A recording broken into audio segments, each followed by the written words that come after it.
Hello everybody, and welcome to this quick video in which I will show you how we can design this work table in Fusion 360 direct modeling by using a very simple set of two sketches more or less, and then do everything via direct modeling, the detailing, chamfering, filleting, etc.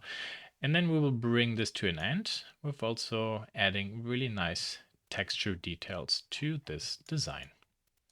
Okay, let's do this. So here we are with a new scene. As always, we turn off the design timeline and let's set this to inches. Go to the top view. I find the easiest way here is to do something with a sketch directly from the top. From the top scene, this is kind of like a rectangle, so center rectangle, and then this is 28 by 48 inches. Finish sketch. And that's kind of like all I need for this part. The sketch, I will move up by 29 inches. I clicked on the up arrow for the move command, by the way. So note this drawing is now at the top where it has to be. So I can minus 0.75, create myself the material thickness. No, okay, maybe we like this. Let's go ahead and add details. We're going to round these corners first. 1 inch, 2 inches. It's actually quite nice to do it this way because we can play with the value. 3 inches. I will go with 2 inches. This looks good. And now the side, or this lower detail here, that I would like to be chamfered. And I would like to have a top material thickness of 1/4 of an inch. So 1/2 of an inch bottom gone, and then this edge should go in 1 inch. We can do this actually with the chamfer command.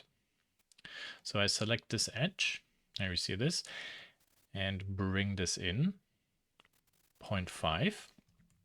This basically removes 1/2 of an inch material height-wise, leaves 1/4 inch, and the whole thing is 3/4 of an inch. But it also only goes 1/2 of an inch inwards. But I want that to go 1 inch in. Here, and check this out.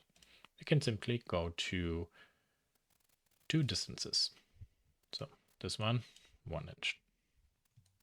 Sure, there it is. No?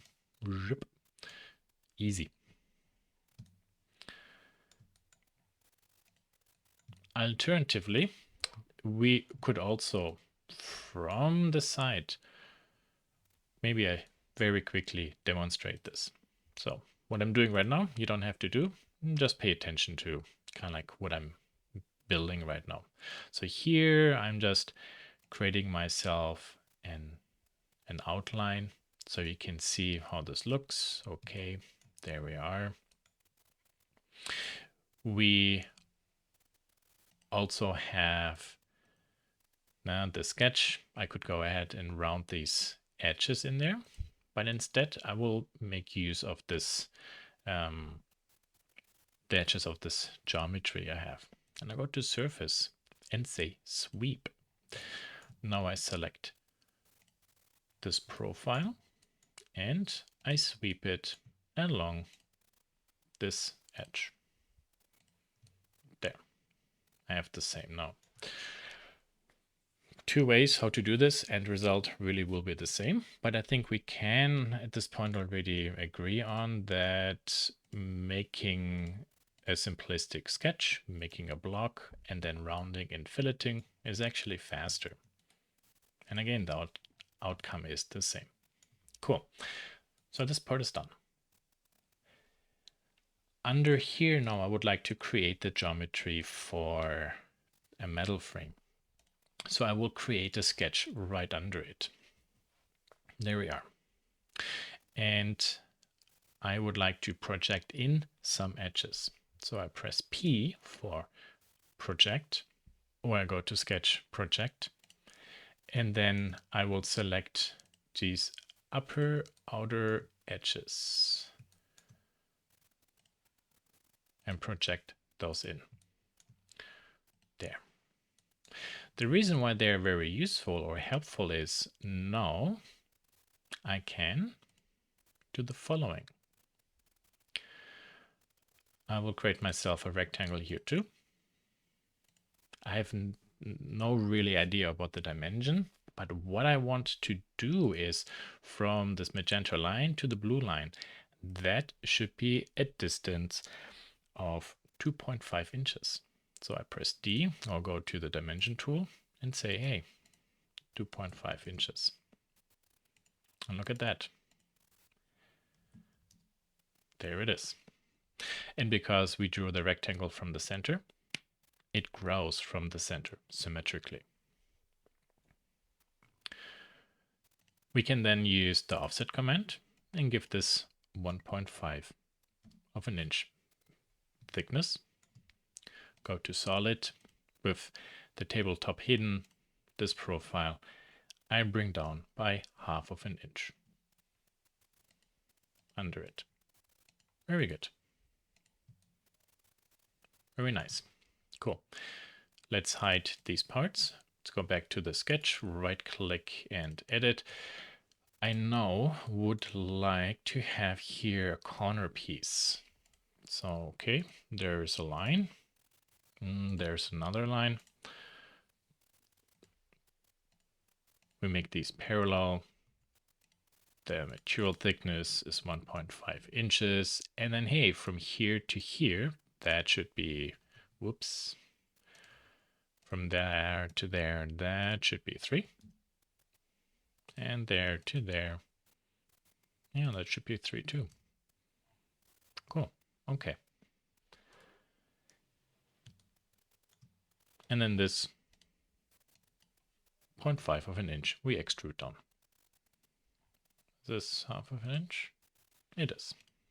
Very good. Now this body part, now we can turn our component, or I will actually here use the mirror command along this direction, right click, repeat mirror, and then you and you, mirror along the other direction. There we are. Right click and dissolve these mirrors. And all this dissolve. Cool. Very nice. No, there's actually the tabletop with the metal frame. So now how do we create the lag? That is kind of like going from here to there and onto the ground. It's actually really easy. So I will create a sketch maybe under here. And then here's a midpoint. And this point I would like to project into my sketch. So project just this point there. Thank you. See, now I can snap to it. There's the midpoint. Beautiful. Thank you. So why did I create this line? Well, I can now go ahead to plane at angle, select this line and create myself a construction plane that is perfectly centered and 90-degree rotated. So this sketch here was just a helper, so I now delete it. It's going to be my way. On this construction plane, we create a new sketch. I can press P or use this command here again and say this point and this edge, I would like to know where it intersects with this sketch plane. There it is. Clock, clock. Yeah, and then we can actually draw our funny looking lag. I'm just doing some random lines. This is okay. Perpendicular. This has to be horizontal. That is good. This is vertical down. This here now already should be 2 inches. This will be 1.5 inches. Yeah, how do I do the rest? I don't know yet. So,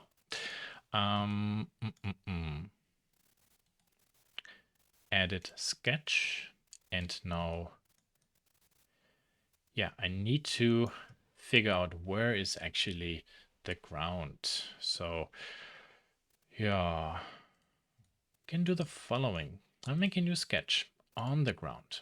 And what I'm showing right now is just one way how we could do this. And I'm projecting this arc down onto the ground. You see, there it is. Clock. Cool. Okay. This is kind of like we traced this one down. And it's very useful because when we go back to the sketch of our leg here, now I can go ahead and say, hey, where does this intersect with this sketch I just created? Oh, there it is. Cool. Okay, so this point here, I would like to be glued onto there. And now you see how this is angled. And when we go into a top view, you see this is perfectly under this edge. So this is actually really very basic geometrical thinking. Working with angles, projecting edges as snap targets, etc. We can, if we want, simply delete this. We don't need the sketch anymore. When we go back, we can, however, add a dimension for it, height-wise. Oh, interesting. It didn't really do it because there is a projected sketch point. Maybe this one? Okay, yeah. How did I do this? I clicked on it and then waited. So I pressed left mouse button and waited. So I kept pressing it, and then you get this pop up, and then it can give you certain selections. Let me undo this one more time. You see this is black because it constrained to one dot. There are also two coincident constraints. So this sketch point highlights no edge. So this is the projected point. And now we can go ahead and say, well, from there to there, yeah, 27.75. Cool. Okay. And maybe from here to here, we can also give this dimension this way, for example. Or we just leave the sketch element there. Very good. So I will undo till we have the sketch element, simply because this way this is already locked and it doesn't move anymore. This line here, 3.5, I can now play and take a look at how thick is this leg. This is maybe too much, 3.25. Yeah, this looks good. 3.5. And I keep the sketch. Very simple. Exit, extrude. 0.75 each direction. So symmetrical. New body. Okay. What about 0.5? So this will be 1 inch. 0.6. 0.75, 1.5 inch. Now we can make this like thicker legs. That's all good. Can hide the sketch. We can dissolve this, and let's round elements. We want to round this inner corner first, because you can see when we round the inner first and then this, we get this really nice detail. If I do not do this and round this, then we see what other detail we get. So you get a fillet of 1. Thank you. Right click to repeat the fillet, and then these outer edges 0.25 of an inch. Yeah. This looks actually quite nice. So it's a good concept. We can dissolve everything, and then this piece we will go ahead and mirror over as a copy and right click repeat these two pieces to there. Very good. We're going to add materials. The main reason why I do not make components in this design is a component shares the material, so it looks like really a clown. I want to be able to manipulate the material a little bit to make these legs look same material, but not really cut out of the same piece of lumber. So to do this, we can now go ahead and press A for the material, or we go to the, from you're unable to pronounce words. And the tabletop we do last. Let's go to solid wood and unfinished. And I will drag this onto there. Yeah, cool. Close. So when we zoom in, yeah, is this actually the same? It nearly is. Now you can see here's this detail and there's the detail. So check this out. We can do this with one leg. This is more meant to show you why. So they're moving everything a little bit, move this a little bit there. And now this is already different than this other leg. Move this a little bit to there. And you see, just a little bit of movement and the legs already look different. That's really good. Okay, this is steel, powder coated. So press A. Where do we have? We have plastic.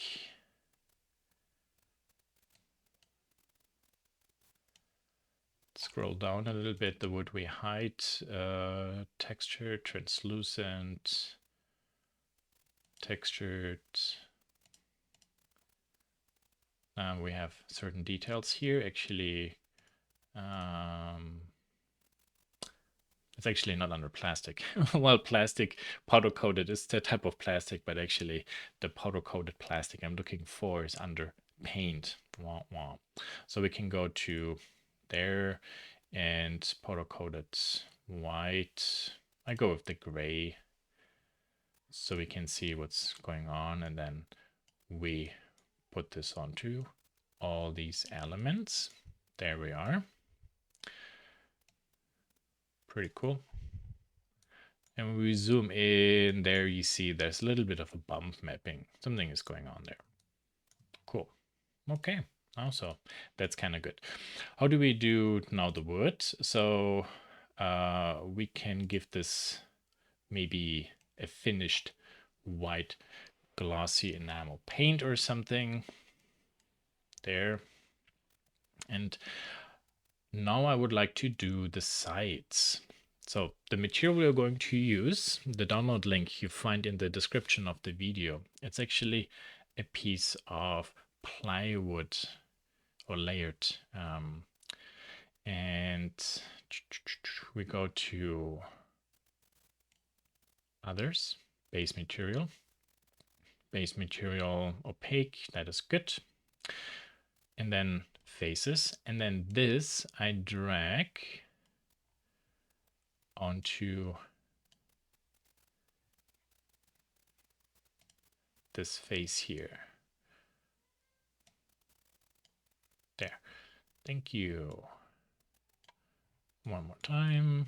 Let's go to there, there, and there, and there. Thank you. And then we do the same here and there and there. Okay, cool. Okay, so this will be a nice detail. Okay, like it's plywood that's then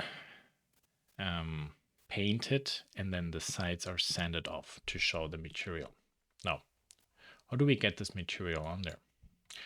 What we want to do first is let's actually measure this. So this is 1/4 of an inch now, so this is important to know. Let's go back to the material. So A, right click, edit, and then advance. And in here for color, right click and say image. Here I navigated to where I have this layered look. There we are. Thank you. And let's click OK for the moment. Let's rotate around. Looks a little bit like gibberish. Horizontal, that's good. Vertical, that makes no sense. So right click on this body after we left the image editor. And then we go there, texture map control for this body, no? And say box. Ah, look at this, with box, it all does it. Let's see, we can move this up and down. Very good. So this actually works fairly good, but the scale is not correct. So one more time back to this material. We have this one here. Advance, right click, edit image. And now here we can specify, well, how big is the sample? So if I say 0.25 of an inch, 0.25 of an inch. Oh, should not be linked. There, okay, so now turn this on and off. So it should be 0.25, quarter of an inch.